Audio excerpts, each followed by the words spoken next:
Welcome to the How to Be Awesome at Your Job podcast, the show where brilliant professionals share how to sharpen the universal skills required to flourish at work. Enjoy more career fun, wins, meaning, and money with your host, Pete Makaitis.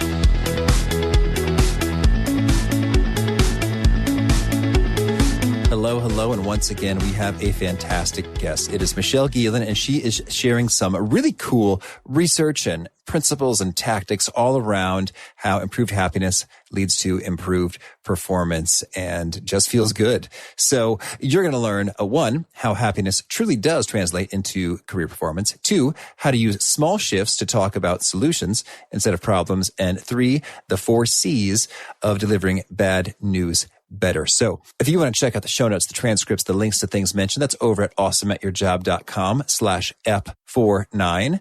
Here's a bit about Michelle. Michelle Gielan is a national CBS News anchor turned positive psychology researcher who is the best-selling author of Broadcasting Happiness. Michelle is the founder of the Institute for Applied Positive Research and is partnered with Arianna Huffington to study how transformative stories fuel success. She is an executive producer of the Happiness Advantage special on PBS and a featured professor in Oprah's Happiness course. Michelle holds a Master of Applied Positive Psychology from the University of Pennsylvania, and her research and advice have received attention from the New York Times, the Washington Post, Forbes, CNN, Fox, and the Harvard Business Review. Here's Michelle. Michelle, thanks so much for appearing here on the How to Be Awesome at Your Job podcast. Thank you for having me. I'm excited to be here. Oh, well, I'm so excited to have you. Well, there's just so much good stuff that we can dig into, but I might ask for you to kick us off by just like bringing some energy and some inspiration to this whole topic around broadcasting happiness. But could you share with us a case study or two associated with how, this stuff isn't just fun and games and feel good, but it actually is generating some results like tripling revenues or dramatically increasing graduation rates? Yeah, so I am so energized. So I'm a researcher and I love numbers at heart. I love seeing positive change that happens in individuals' lives or organizations and being able to track that.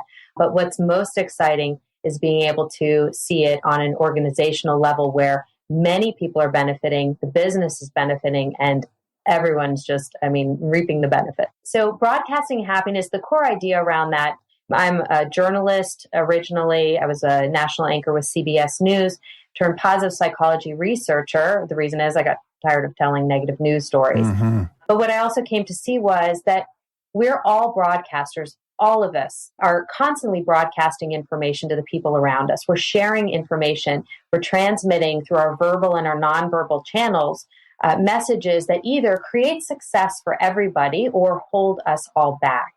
And so I don't think people oftentimes realize the power that they have with their colleagues, their friends, their family to influence those people. So keeping that in mind, what I try to do in the work we do is empower people to see their power as positive broadcasters, understand that the best approach when showing up at work is to show up fully by talking about and celebrating successes, and then in the face of challenges, focusing on solutions, not just complaining about the problem. And when we saw that happened at, we did some work with Nationwide Brokerage Services, which is a wholly owned subsidiary of Nationwide Insurance, got them to start rewriting basic business practices to broadcast happiness, broadcast that empowered, resilient mindset. We saw that they were able to, in an 18-month period, triple revenues. And this is not just a small tripling. I'm talking about to the tune of hundreds of millions of dollars. The company got their insurance sales professionals off the phones, which is how they're making their sales, right? It's how they're hitting their goals, and just had them engage in simple business practices. Like, I'll give you one really concrete one. They did something called the morning huddle. First thing in the morning, sales teams got together to celebrate 1 or 2 or 3 things, a success from the past 24 to 48 hours that the entire team might not have heard about, and then offer an opportunity for anyone who needed a little extra support that day to speak up, and then people could rally around them and give them the support they needed.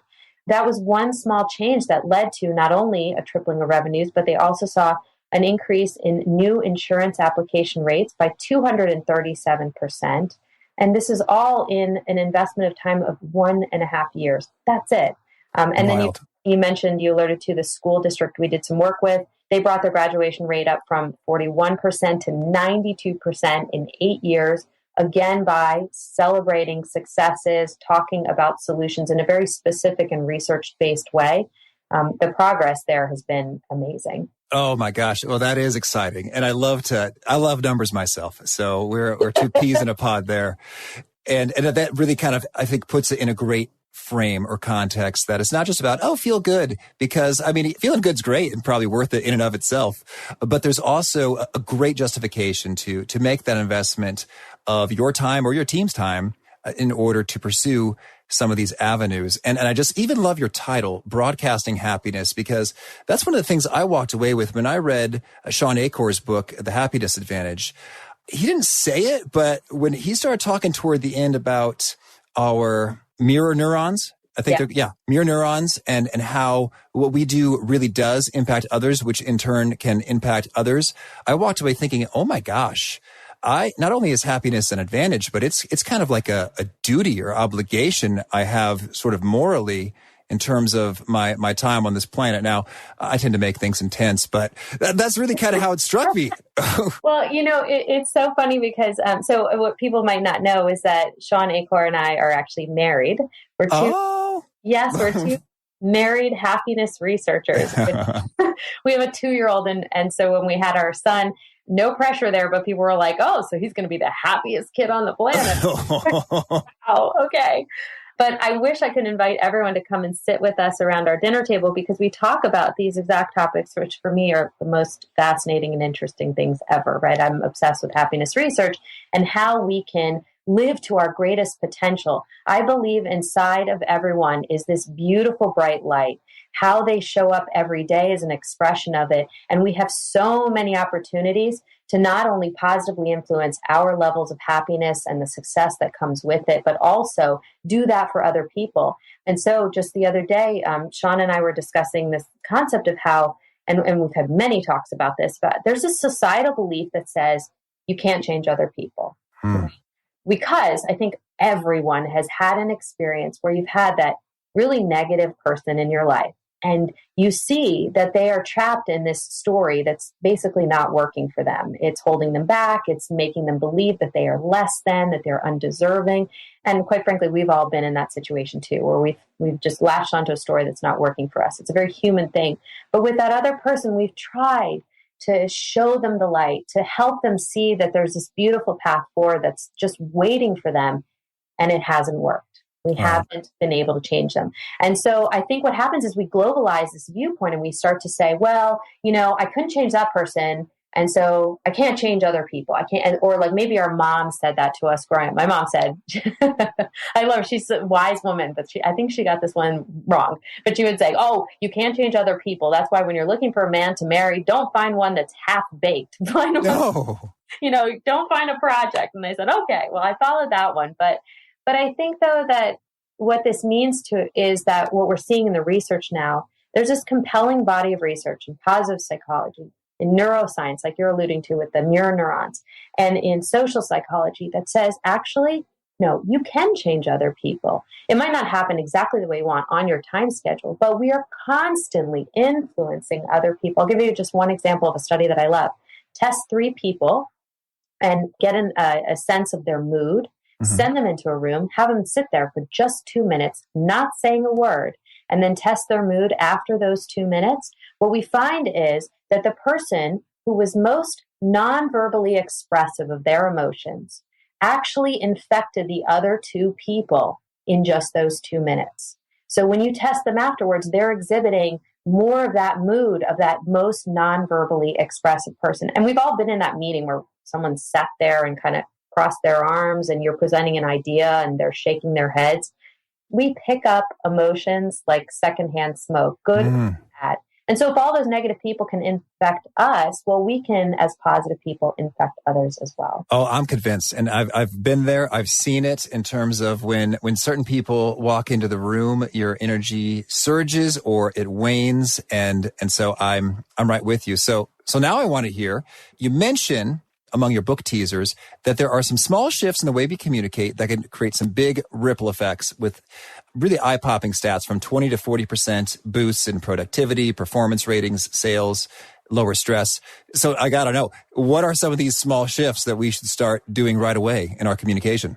There is a clear-cut case in the research that shows us that investing in focusing our brain and the way we express ourselves with other people on the positive fueling parts of our reality, that actually pays huge dividends in productive energy, lowering our levels of stress, increasing our levels of connectedness with other people. And so just one small shift is anytime you have an opportunity, either in your own thinking or in conversation with other people, to move from a problem to a discussion of solutions, do it. Do it as quickly as possible. We just did a study. So we're doing a series. So this is Sean and I. We're doing a series of studies in partnership with Ariana Huffington. And we're looking at how, when we transform our stories and our conversations, how that influences our own cognitive functioning and also business outcomes. And in the latest study, what we did was we tested people on mood and creative problem-solving abilities. And then with the control group, we presented them with an article. And it's much like the news you read and see every day. It's an article that merely focuses on the problem. Hunger in America, how U.S. cities are grappling with rising food insecurities and homelessness, right? Mm-hmm. So just the problem. And then we test their mood and creative problem-solving abilities. Again, for the experimental group, the only difference was the article, while it started with the problem, it then went on to discuss potential or actual solutions that you could take right now, right? Mm-hmm. And then again, we test their mood and creative problem-solving abilities. When you pair a discussion of the problem with a discussion of solutions, not only does mood improve significantly, 19% less agitated, 23% less uptight, but here's where it gets exciting. Creative problem solving on unrelated subsequent tasks increases by 20%. Unrelated, wow. So what that shows us is that as a manager, for instance, or as a friend talking to one of your friends, when we can talk about and show someone else an empowered path in one domain, you actually can then import that empowered path to another area of your life. So the faster we don't want to ignore problems, right? We want to have an understanding, a realistic assessment of the present moment and what's happening. But the more quickly we can move from kvetching and complaining and all that stuff into a place where we're talking about solutions, the more that we fuel long-term success for ourselves and the people we're talking to.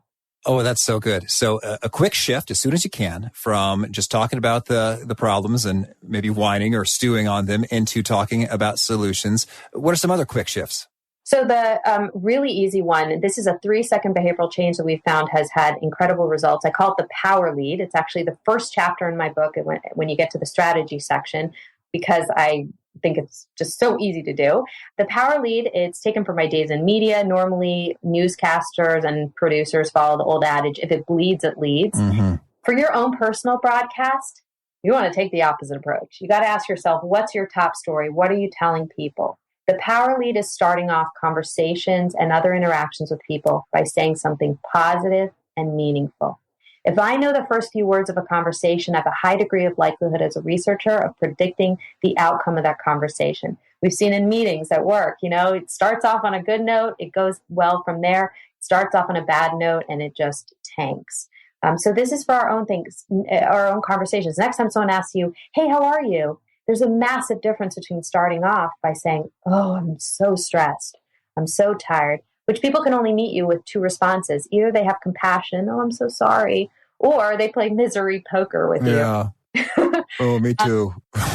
Versus starting off by saying something positive and meaningful. Mine today might have been, oh, I'm doing great. I had breakfast with my son this morning and he was being so cute.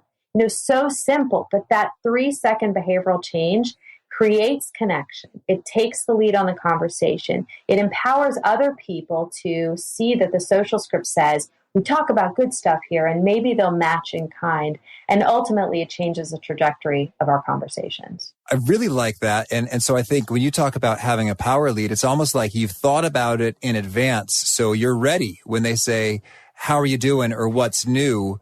You're good to go with it. Yes, exactly. Because I think oftentimes what happens is we're not intentional about our conversations. Someone says, how are you? We either play the dance, the game that says, oh, I'm fine, thanks, which basically means goodbye. Talk too much. Or we turn to the weather, or we complain about the commute, and we miss an opportunity there to create meaningful connection with the people we're talking to. Social connection is the greatest predictor of long-term levels of happiness that we have in the research.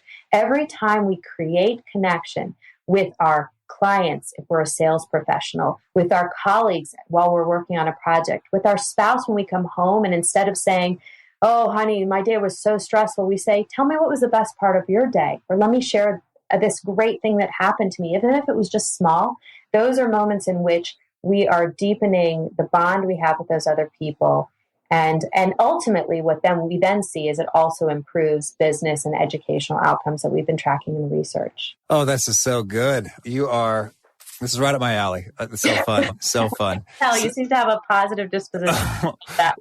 Well, and the research too, that combo, it's hitting the spot. Hopefully the listeners love it too. So I'll ask again. So we had a small shift associated with going from problem to solution to having a positive power lead. Is anything else leap to mind in terms of a quick small shift? Yeah. So one of the things that I talk about when I go give presentations at companies all over the place is I encourage people to try out a 21-day challenge. And so I would encourage your listeners to try this out as well. And this is about how to meaningfully activate your social support network. I call it emailing positivity, sometimes activating your 31, but basically it's sending a 2-minute positive email first thing in the morning to one new and different person each day for a period of 21 days, praising or thanking them. And the idea behind the 2 minutes is keep it short and sweet, because you don't want to do a 30-minute email one day and just get overwhelmed for the rest of the challenge. And then also you want to tell them some meaningful contribution that they've made to your life. The reason why this is important is that, first of all, it feels good to be the person that sends those emails. I mean, you're going to get the biggest buzz off of it. But really what it's about is showing your brain how much meaningful social support you have in your life, and by meaningfully activating those people. This was based upon a study that was done that, I mean, if I could have people know about one study in the world, this might be it, because I love this so much. All right. People who are suffering from chronic pain, okay, they are suffering from a neuromuscular disorder. Okay, chronic pain, I think, is literally the most challenging thing someone can go through on a daily basis. Thankfully, I've never experienced it, but just imagining how it feels when we have a headache and then lengthen that out over the course of a lifetime. I mean, I have such compassion. So they had people who were experiencing this chronic pain just simply journal for 2 minutes about the most meaningful moment from the past 24 hours. Those that kept up this practice for a period of 6 months, doctors were able to drop these patients' pain medication in half. Awesome. Awesome, right? So, yes. So we based this strategy off of this study, and instead of having the focus be on yourself, instead send that 2-minute email outward. So you're not only are you reaping the benefits, but people are as well. Oh, that's fun. And if folks kind of wonder, why am I receiving this from you out of the blue? I mean, you could even just have a copy paste ready to go. Hey, I learned this from Michelle, and I really appreciate you, or something like that. Because I imagine that's got to be the response sometimes. Huh? What? Where? Why now? Oh, I love it because, so we did some work with this one woman who she's in the compliance department of a very large company. And she basically, people only hear from her when they're doing something wrong. Right. So she said, I'm the nicest person. I'm actually a nice person. I try to be nice. And I don't feel like I have a lot of friends at my company. And so we devised a plan where she was going to do basically this habit and just reach out to people sort of randomly when they're not doing anything wrong and build those bridges. And she said it transformed her experience at work. People got to know her as a human being and not just a compliance officer. And they came to her before the problem blew up because they trusted her. It just made a huge difference. So for the rest of us, I think it's just an awesome habit. And you get to see the contribution people have been making to your life and how transformative it's been. Ooh, I love this. And so you talked about a key study that made a big impact on you with regard to the pain medication. I wanted to also reference a study you cited in terms of the Langer experiment with the 75-year-old men. What's that about and what's that mean for professionals? Yeah, so this is incredible. Ellen Langer is a professor at Harvard, and she is one of the leading thinkers on mindfulness, and most importantly, how our mindset influences everything. So health, business. She's done tremendous studies. And one of them, my favorite, was she had, this was a handful of years ago, men who were 75 years old at the time go to a retreat center for 1 week, and they were to be there as if they were 20 years younger. So everything was outfitted in the retreat center to remind them of 20 years prior. Mm-hmm. They had name tags with pictures from when they were 20 years younger, the whole deal. And they could not talk about modern day. They just talked about life back in the day. So before and after, she tested all kinds of things to do with their health, their physical, whatever, everything, right? And what she found was at the end of that week, where they basically pretended to be 20 years younger, all these health measures improved. Naive raters, people who didn't know them and looked at their pictures, on average judged them as looking 3 years younger than they actually were. Mm. And this is the best part, their eyesight on average improved by 10%. Okay, well, it's striking. Like, wow, that is quite a difference from a short period of time. And so what does that mean for folks who are trying to broadcast happiness and live in the workplace optimally? Yeah, so don't let your age define you, both whether you're on the younger end of the spectrum and saying, I can't do this because I don't have enough experience at work, or I'm too old for this, who's going to hire me? And so I think mindset matters it matters so much. We did a study where we split up stressed out managers. This was at UBS a handful of years ago, and took one group through a stress management training that's very typical that you might receive at your company, which is when you're feeling stressed, how do you deal with it? This is how you deal with it. And what it teaches you is how you fight or flee from basically a fight or flight response. It's not the best way to devote your mental resources because your brain freaks out because it realizes it's stressed and then it ultimately gets more stressed. Versus the other group, we train them on all the ways in which stress actually is enhancing for the body. The way it improves mental agility, cognitive functioning, memory, energy levels. We didn't advocate going out and finding more stress, but when you are experiencing it, here's how you can actually think about it in terms of helping your body and then see it, own it, use it. Okay. 4 months later, midst of a very stressful time at the company, we came back, tested both groups on their stress levels and the stress-related symptoms like headaches, backaches, and fatigue, and found that the group that understood how to change their mindset around stress, they actually experienced a 23% drop in those stress-related symptoms like headaches, backaches, and fatigue as compared to the control group. Our mind has so much power that we're just starting to really understand. So can you work us through that a little bit? So when stress strikes, kind of what's our, stop, drop, and roll or ideal kind of prescriptive protocol to handle it well? Well, I would love to give the 3-hour training. That's phenomenal. But to put it into just a bite-sized chunk, it's what we shared with everyone was real facts from medical literature that showed how it actually can be good for the body and good for the brain. And then how you can recognize, oh, I'm feeling stressed right now. And then, so that's the see it part. Then you own it by saying, stress is not going to control me. I'm going to work through it doing X, Y, and Z. And then I'm going to actually utilize this stress to enhance my performance. And so, and I think we've all felt the differences. We've all been in both states, right? We've been in that state where you're so stressed out that you're starting to feel cloudy and foggy and you kind of can't do what you're supposed to do. And it feels awful, right? Yes. And then we've been on the other side, and this is, maybe ahead of running a race or ahead of a deadline. Like I know I used to feel this when I was anchoring the news at CBS and we were about 60 seconds out from a live national program, right? And it's that good kind of stress where you're like, I'm ready. I'm going to do this. It's good.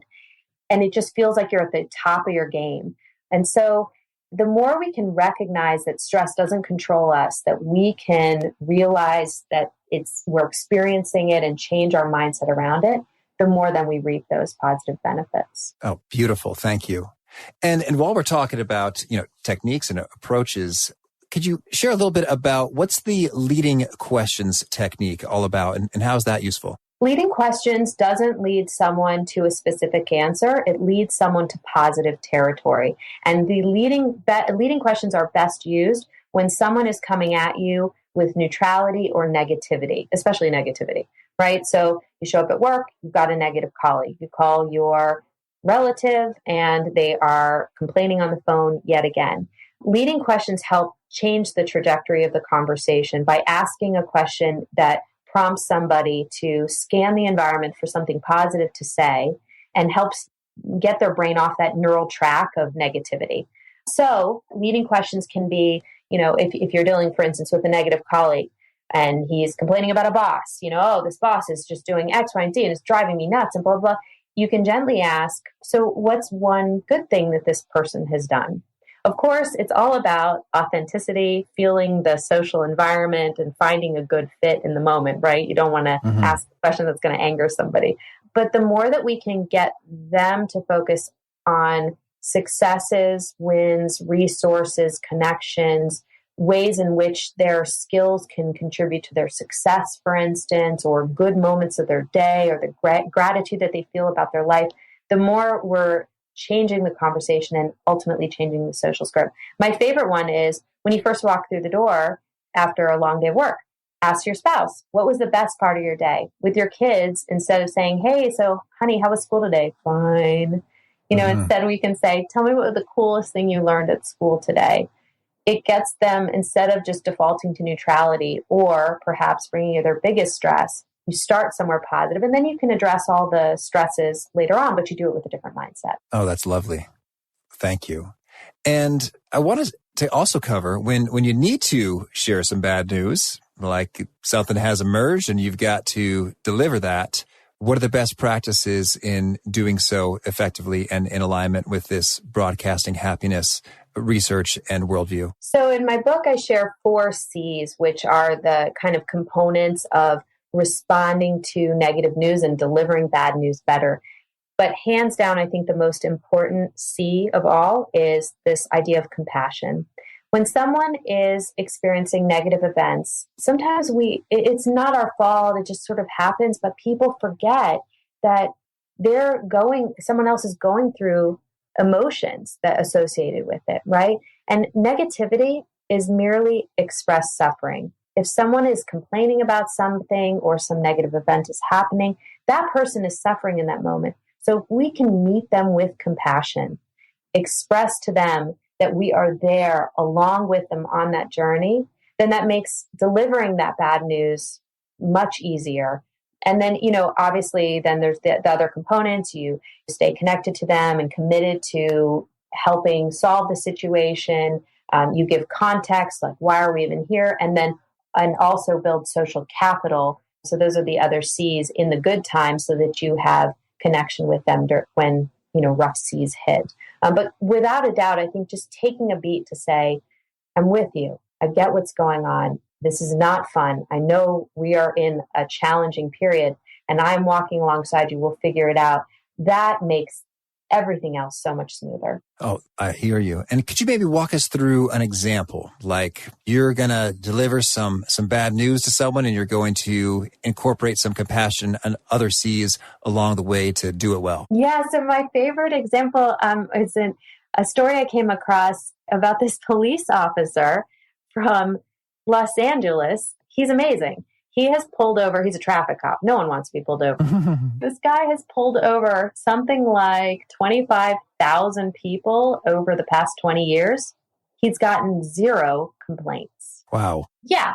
And so I looked at his approach to understand what was going on. Oh, and by the way, he even once pulled someone over and this woman invited him to dinner. So there you go. So this guy is a master at delivering bad news better, right? Whatever you're doing, he's telling you it's not good, and that's why he's pulled you over. But what he very quickly does is he develops a quick burst of social capital with the people he's pulling over by his smile and his approach and his warmth. He's not just all of a sudden putting you on the other side of the issue. He is giving you context. Listen, I'm pulling you over because you were going 45 and a 35, and because kids live on the street and we're trying to keep it safe so that no one gets hit. right? It just changes why we're not supposed to be speeding. He expresses compassion for the situation. I get that no one likes to be pulled over, right? And I get that there are repercussions for action. So I'm sorry to be delivering this news to you. And then he stays committed. I want to walk you through what's going to happen next. I want to see the best outcome for you. And so here are the next steps. And it's that human approach. Fantastic. Well, we've covered a lot of stuff in a short amount of time. So thank you so much for delivering the goods. Well, you tell me, Michelle, is there anything else you'd like for us to be sure to cover off before we kind of shift gears and talk about some of your favorite things? I think, I'd love to share this one story. Let's do it. I think it speaks to how powerful we are to model positive behavior. And this is one that I recently came across and I absolutely love. So we did some work with this guy. He sold his company for $100 million. And excellent. You would think he'd be having a party that night. And instead, unfortunately, he had an anxiety attack. So his wife said, "Okay, honey, we're off balance here. Let's go for a walk. We'll go to the local high school, go walking around the track." And what she did was she had him talk about the things he was grateful for. And so after the first night, he felt a little better. They kept the practice up. They went second and the third night. And he started feeling better and better. And about 2 weeks after they started, he decided, you know what? I'm benefiting so much from this. Why don't we import this behavior to the dinner table? Let's get our kids involved in saying what we're grateful for. So the 5-year-old thought it was cute. And the 13-year-old, in true fashion, she rolled her eyes. Mm-hmm. Teenagers. And what ended up happening, though, so they started doing this practice dinner table. 2 weeks later, he gets a call from another dad at the school. His daughter had been at that guy's house for a sleepover with all the other girls. And he said, "I've got to talk to you about your daughter." He said, "Oh no, what does your daughter do now?" And he said, no, actually, what happened at the sleepover was that your daughter knew that there were a lot of girls at school being exceptionally mean to each other. And so she had all the other girls sit down in a circle and say nice things about one another. Wow. Yeah. So even in those moments when we think our behavior doesn't matter, that positive change is not possible, that we're not influencing others, sometimes we don't even know how far that ripple effect can go. The wife started it with the husband. The husband brings it to the dinner table. The daughter brings it to the sleepover. The other father finds out about, and how far this could spread. I don't know, And so in any moment that we think about how we're showing up to the rest of the world and we can make that positive choice, we do have a positive ripple effect on other people. Oh, that is inspiring. And so worthwhile, any way you slice it, from just good old-fashioned human decency to your own experience of life and work to the bottom line financially.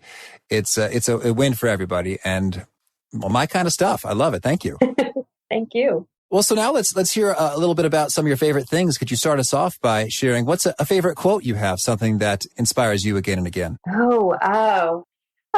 I love quotes, and then I'm terrible at remembering them. I like "Be the Change." I think we get such a negative picture on the news about the world and how it's falling apart and everything terrible is happening out there.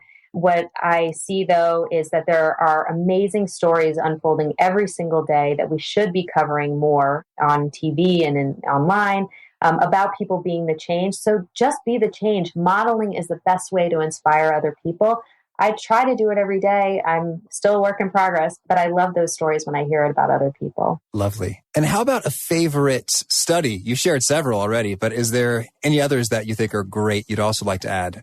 Well, yeah. So one is, this is a study we actually ran. This was the first one we did with Arianna Huffington, because I think it makes us rethink how to start our day. We found that just 3 minutes of negative news in the morning can lead to a 27% higher likelihood of reporting your day as unhappy 6 to 8 hours later. So, wow. Yeah. And so what that means is that negative mood and mindset we adopt in those 3 minutes transforms how we look at the rest of our day, and we carry that negative mindset with us. So what I would say is that I would encourage people to be really picky and choosy with the way they devote their mental resources in the morning. Find podcasts like these. Search for stories that are inspiring. Search for, even if we're talking about the problems, the solutions that we can take, because it'll transform how you look at your work, your agency, your ability to affect positive change. The problem with negative news and a barrage of it is it feeds us this lie that our behavior doesn't matter. So what we're searching for are examples of other people who've shown us, hey, our behavior does matter, and here's how we can make this world a better place. All right. And how about a favorite book? I'm partial. I love my husband's books. Oh, sure. And I'm really into kids' books right now because of my 2-year-old. So I love these. This is so off topic, but there's a great book called Extra Yarn about this girl who knits sweaters with this endless box of yarn for her entire town. A guy steals the box away and the yarn is no longer there. The box and the knitting needles don't work for him, and because he's a bad man. And then she gets it back and she knits more sweaters. And it's just this beautiful tale that shows that one person can transform an entire place. Oh, that does sound lovely. It's nice. And how about a favorite tool, whether it's a hardware, software, or gadget like Evernote or Instapaper? Is there something that you find yourself using often that maybe is a little bit unique or extra handy? Oh, that's a great question. I use WordPress. I like that. I don't know how. Oh, yes. Oh, there's something called Xmind that I sort of just fell into recently. And it's a mapping software. So you can start with one bubble and then map out from there. It's sort of like we used to do those old-fashioned brainstorms with circles and lines and whatever, but it's all on paper. Xmind. I like it. Oh, thank you. And how about a favorite habit, a personal practice of yours that has really made the difference for you in terms of your effectiveness or happiness? The biggest one for me. So when I was in my mid-20s, I experienced a year-long bout with depression, which I'm so grateful for because I'm a happiness researcher now, and it absolutely helped inform the lens through which I view the work we do. When I was in the midst of that and didn't know how I was going to get out of it, the thing that helped me was asking questions about things that were causing me anxiety. And I write about it in the book, but this idea of fact checking, making sure we have the most helpful set of facts to help move us forward. And so I just went down the list of, any anxiety or trouble that I had, I would go through and fact check to make sure I had the right story there. And was I seeing the resources and connections and people that loved me and things that were going on well? So that's something I still turn to. And then in all times, good and bad, I think the practice of counting our gratitudes is so important. Lovely. And how about a favorite nugget or piece that you share that really seems to get people nodding their heads, taking notes, retweeting, Kindle book highlighting? Is there a quote we can ascribe to you as being something people just are loving? People seem to resonate with change your story, change your power. Yeah, I think, and then the other thing, it's more of a concept, but this idea of, people often ask me, well, who's more powerful, the positive person or the negative person? And they're thinking that one really negative person on their team or, is bringing down everybody. What I love is that what we find in the research, it's not the most negative or the most positive person who's most powerful. It's actually the one who's most expressive. Yeah, like you mentioned, non-verbally expressive in the research earlier. Yes, non-verbally, and then obviously verbally too. It just often, sometimes we're already positive about something, but we don't speak up about it. Yet the negative person will speak up. We'll hear from them. So we need to keep that in mind, that when we're feeling positive and optimistic, don't think the job's done and just stay quiet. I mean, really think about how you can influence others in a positive way by speaking up about how you feel. Fantastic. And if folks want to learn more about you and your work and goods, where should they go to? Yeah, absolutely. So I love being connected with everybody. So the easiest website to remember is broadcastinghappiness.com. I also have one under my name, Michelle Gielan, Gielan. And one thing I'd invite everyone to take, so we didn't get a chance to talk about this, but they can learn more online, is that we did some research that looked at the 3 greatest predictors of long-term levels of success at work. We have a free 30-question assessment that helps you understand how your mindset works and how that fuels your performance. So that's available at broadcastinghappiness.com. It's called the Success Scale. And I would invite everyone to take it. Oh, thank you. And a favorite challenge or a parting call to action that you might issue to those seeking to be more awesome at their jobs? Yeah, so how about the 21-day challenge? I love that one. Sending that 2-minute positive email praising or thanking someone new and different each day for that 3-week period.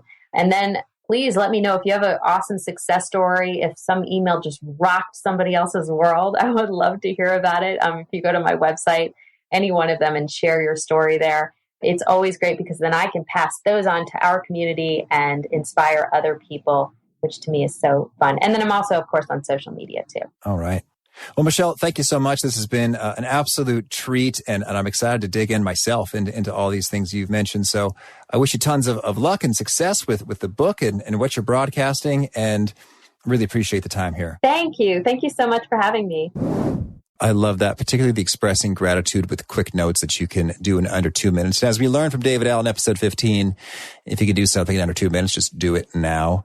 So there's a challenge. There's a call to action for you.